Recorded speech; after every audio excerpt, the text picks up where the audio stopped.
ইতিহাসের ভিতরে দুই রকম ইতিহাস এসেছে। এক নম্বর হচ্ছে আল্লাহ তাবারাক ওয়া তাআলা হযরতে আদমকে জান্নাতুল ফিরদাউসে বানাচ্ছেন নিজের হাত দিয়ে। আল্লাহ তাবারাক ওয়া তাআলা জিবরাইল, মিকাইল, আজিজমা, ইসরাফিলকে পাঠালেন পৃথিবী থেকে মাটি আনতে। কেউ মাটি নিয়ে যেতে পারল না। আজরাইল মাটি নিয়ে গিয়ে হাজির করে দিলেন এবং আল্লাহ নিজের হাতে একটাই প্রাণী বানিয়েছেন, সেটা হচ্ছে মানুষ। এই প্রাণীটা যখনই বানানো হয়ে গেল, যখন আদমের জন্ম হলো, যেদিন আদমকে আল্লাহ বানালেন, সৃষ্টি করলেন, যেদিন আদমের সৃষ্টি হয়েছে, আর ওই একই দিনে আল্লাহ তার রহমতের ফেরেশতাকে বলল, তোমরা মক্কায় চলে যাও। সেই মক্কাটা তখন কেমন ছিল?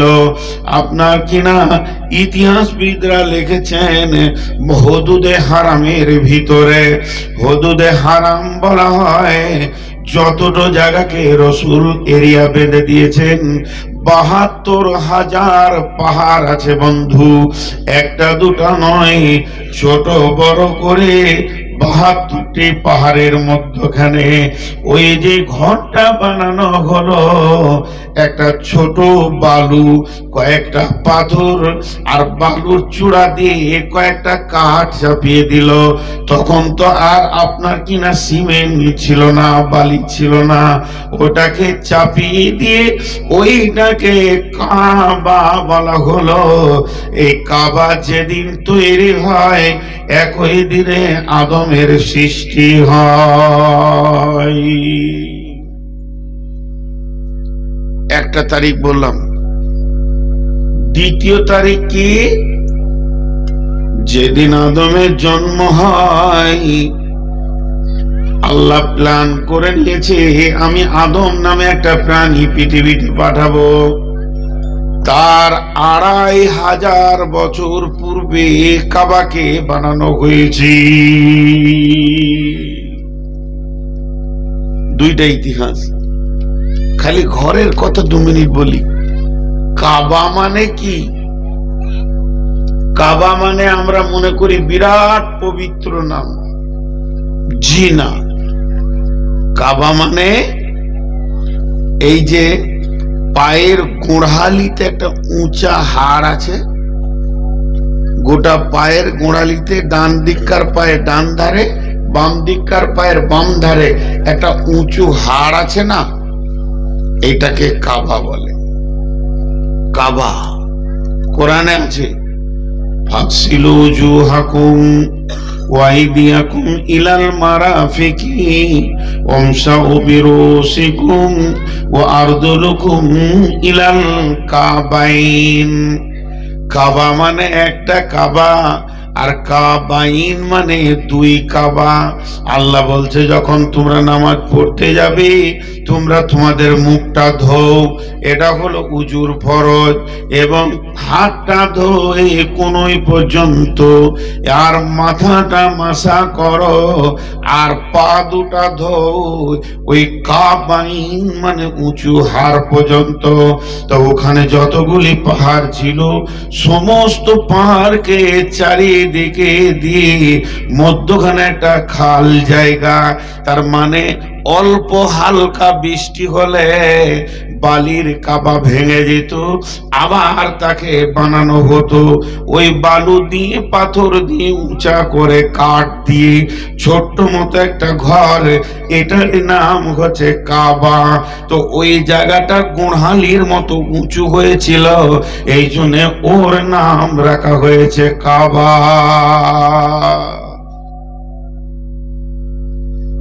আর একটা কি নাম? হারাম শরীফ, পবিত্র হারাম।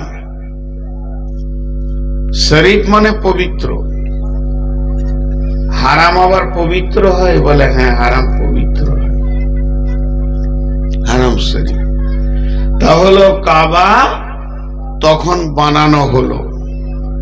কাবার ইতিহাসে আর বেশি কথা বলছি না। এই কাবা অনেকবার এক্সটেনশন করা হয়েছে, ভেঙেছে গেছে, ভেঙেছে গেছে, ভেঙেছে গেছে। শেষ হযরত ইব্রাহিম আলাইহিস সালামকে দিয়ে কাবার আবাদ করা হলো। জি, রাজমিস্ত্রি ছিলেন নবীদের ভিতরে একজন, তিনি হলেন হযরত ইব্রাহিম আলাইহিস সালাম। তিনাকে ওখানে তিনাকে দিয়ে কাবা আবাদ করা হলো। এই কথাটা 2 মিনিট পর বলবো। ঘরটা কার? আপনারা একবার মুখ খুলেন, ঘরটা কার? আল্লাহ। ওই যে কাগজটা দিয়ে দিয়েছি আপনাকে, ইস্তেহারটা দেন। এই যে লিখেছেন জামে মসজিদের উন্নতি কল্পে, এই জামে মসজিদটা কার? কার? আল্লাহ। তো বানাচ্ছে এনারা, আপনি আমি সবাই। এটা কেন? মসজিদ আল্লাহর ঘর, আল মসজিদু বাইতুল্লাহ, মসজিদ আল্লাহর ঘর। ওয়াল মাদ্রাসাতু বাইতি, মাদ্রাসা হচ্ছে আমার ঘর। রাসূল বলছেন মসজিদ হচ্ছে আল্লাহর ঘর, মাদ্রাসা হচ্ছে আমার ঘর। আমি সিরিয়াল ওয়াইজ, যেমন বইয়ের সূচিপত্র থাকে, ধীরে ধীরে বলতে থাকবো, একটু ধৈর্য ধরে শুনবেন, মা বোনেরা শুনবেন। এই ইতিহাসগুলো আমাদের অনেক প্রয়োজন আছে।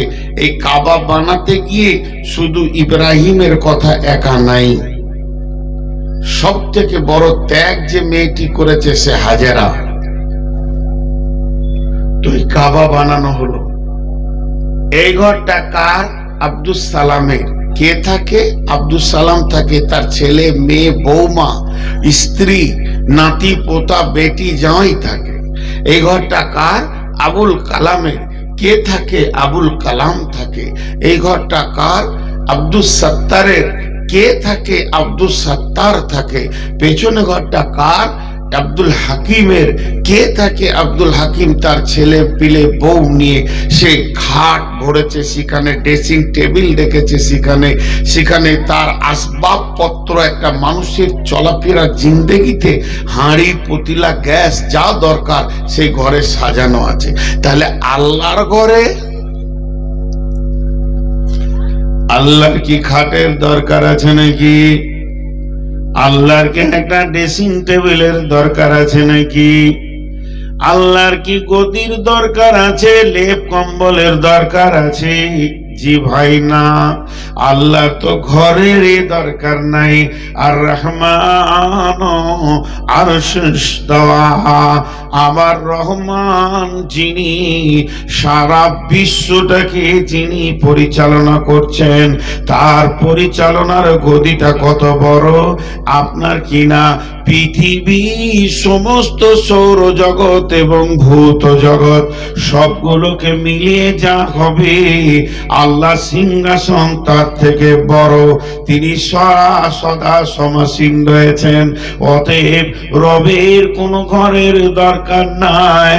তাহলে পৃথিবীতে আল্লাহ কাবাকে বানালেন কেন? যদি আল্লাহকে প্রশ্ন করা হয়, এ আল্লাহ আপনি এটা বানালেন কেন? তো আল্লাহ উত্তরে বলছেন উজিয়ালিন নাস, এর ভিতটা রেখেছি আমি মানুষের জন্য।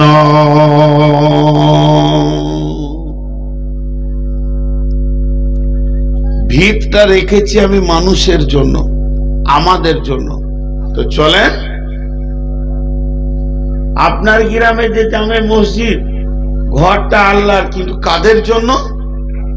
মানুষের জন্য, মানুষের জন্য। তো চলেন ওখানে গিয়ে বাস করি, ছেলে পিলে নিয়ে হাঁড়ি, পটিলা, গ্যাস, যত যা দরকার আছে মসজিদে ঢুকে যায়।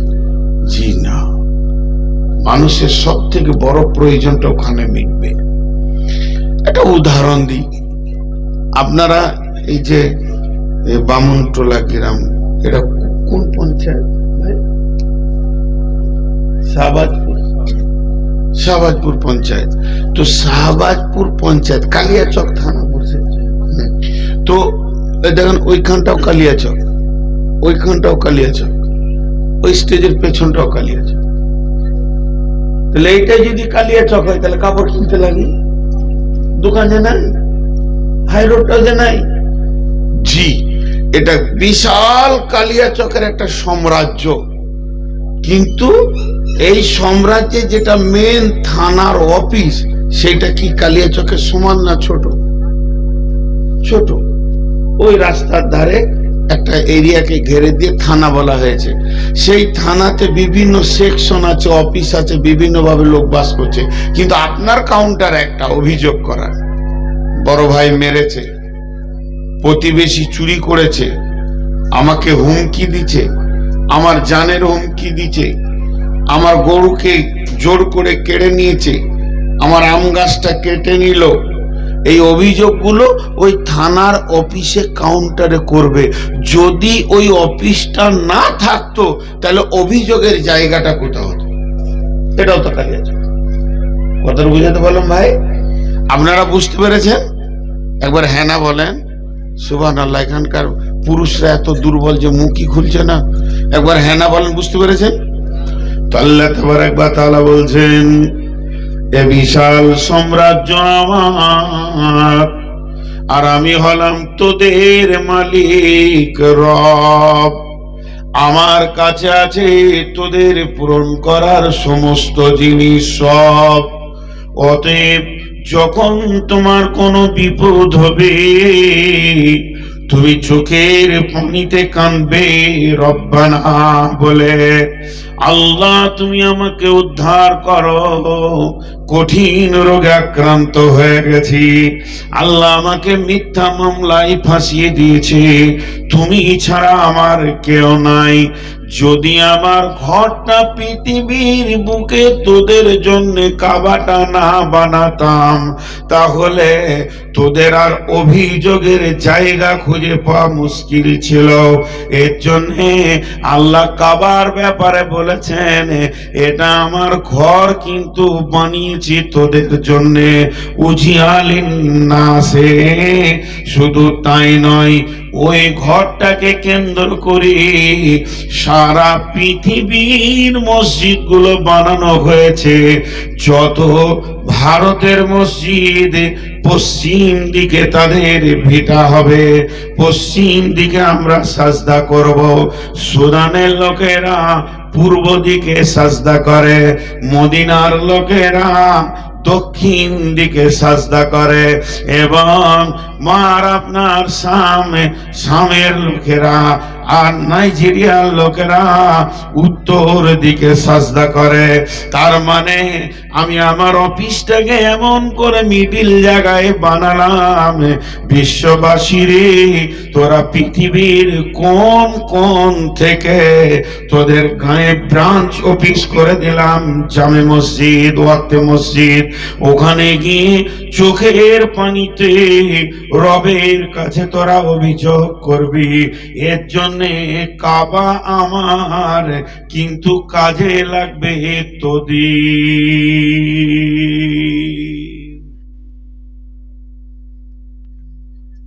আপনাদের এলাকায় অনেক হাজি আছে আমি জানি, সব হজ করতে গিয়েছে। আপনারা হজ করবেন না? এতগুলো লোক চুপ করে বসে, হজ করবেন না? টাকা নাই, টাকা নাই। খালি একজন বলে দেখ রাস্তার ধারে 4 কাঠা জায়গা বিক্রি আছে, এক এক কাঠা 8 লাখ করে। তোর টাকা দিবার মুখকে চেপে ধরবার কাউকে বলিস না। তারাও হজ করছে না। যাদের কাছে এই পরিমাণ টাকা আছে তারাও হজ করছে না। আল্লাহ কি বলছেন? যারা হজ করে আসে, আপনাদের এলাকায় যারা হাজি হজ করে আসে ওদেরকে দেখেছেন? যারা হজ করে আসে ওদেরকে দেখেছেন? হ্যাঁ না বলে না গো, মাইকও কঠিন, আবার শ্রোতাও কঠিন। একটু করে মুখ খুলেন, আপনাদের মুখ খোলাতে আমার শক্তিটা বাড়বে। তো হজ করে আসে, এদের কি জুতি হচ্ছে না নাকি তখন? হ্যাঁ, এদের জুতি হচ্ছে। তো হজ করে সে কি করে, মাথায় টুপি লাগিয়ে সাদা জুব্বা দিয়ে মাথায় রুমাল দিয়ে মনে হবে যেন ফেরেশতা, যে চুপচাপ ঘরে বসে আছে খেজুর আর জমজমের পানি নিয়ে, আই খালি জমজম খা আর আমাকে হাজি বল না। হ্যাঁ, ধুলিয়ানের এক হাজির কাছে মাদ্রাসা থেকে গিয়েছে, কত লিখবো, বলে লিখো 200 টাকা। 200 টাকা লিখে, জানাব অমুক, খালি হাজি লেখেনি, বলছে টাকা ফেরত দে। তুই আমার নামে হাজি লিখলি না কেন, টাকা ফেরত দে। দেখেন কোন ভেজাল। কিন্তু আল্লাহ বলছেন না, আমি ঘন্টা বানালাম উজিয়ালিন নাসি হুদাল লিল আলামিন, সারা পৃথিবীর এটা হেদায়েতের কেন্দ্রবিন্দু হবে। এখানে মানুষ আসলে তার ইমানের পরিবর্তন হবে, তাকে জমজম নিতে হবে না, সে নিজেই জমজম বেনে যাবে, তার হেদায়েত হয়ে যাবে, সে আর বেঈমান থাকবে না, এবং হেদায়েতকে মাথায় করে নিয়ে বাড়ি ফিরে যাবে। আর বাড়িতে যাওয়ার পর সে আর বসবে না, চুপচাপ থাকবে না, প্রতিটি বাড়ির দরজায় দরজায় গিয়ে বলবে, আমি মক্কা থেকে এসেছি, সারা পৃথিবীর শ্রেষ্ঠ হেদায়েতের জায়গা থেকে এসেছি। ও সুদারু, তুমি সুদ ছেড়ে দাও, ও জুয়ারি তুমি জুয়া ছেড়ে দাও, ও মাতাল তুমি মদ ছেড়ে দাও, ও বেনামাজি তুমি মসজিদে এসে যাও। এই দাওয়াতের কাজে মত পর্যন্ত লেগে যাবে। মদিনাতে কোনো আমল নাই, মদিনাতে কোনো আমল নাই, হজ বা উমরার কোনো আমল মদিনাতে নাই। মদিনা এমন একটা শহর, ওখানে যদি আপনি না যান তাও হজ হয়ে যাবে, তাও উমরা হয়ে যাবে, মক্কা থেকে ফিরে এলেই হয়ে যাবে।